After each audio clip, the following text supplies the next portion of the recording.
Yauwa ka gane ila, yau script ɗin mai sauƙi ne ka gane. Cikin wannan region ne da nake so a wulla ka gane. Abubakar Bashir mai shadda ne turo script ka gane, na gidan sarauta ne. So ake kaga abin da script ya ce, so ake a ga an kama ila. Abin da ya rubuta dama kaga da sunan kai to da ila.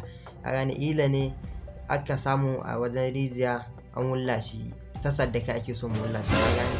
Kai kuma yayi da Latsima action, ko babban burin mu shine ko da ƙarfi ne kana iya wulla shi, ka kama kafafun shi ka wulla shi ka gane.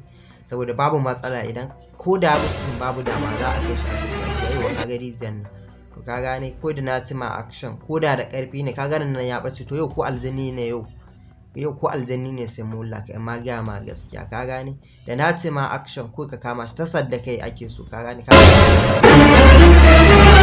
Ka mutu kakka damu, za mu kai ka general hospital a duba lafiyar ka gane. Kuma kaga za ka ɗaukaka saboda gidan sarauta yanzu kaga yana trending ka gane. Ko babban burin mu shine mu ga an wulla ka din ka gane. Yau wa ƙara duba ta da kyau, ba ta da zurfi. Yau ta saddakai nan haka fa ake so ka ganta nan, ba ta da zurfi sosai ka gane. Dai yayi da Latsima action yau yi man kwatin mai kyau cameraman. Yauwa kaga yayi kai yauwa. Shirya ready action. Wai ina za ka tsaya mana a wulla ta ba. Kaga dama ran nan ka ba mu matsala to yau ko da ƙarfi ne alƙur'an ka sake ka dawo kai zan wulla, idan ka dawo babu shi na dai gaya ma. To ni yanzu me zan ci ma Abubakar Bashir mai shadda, kaga ran nan ya ɓace yau kuma ya ruga. Allah isa ila.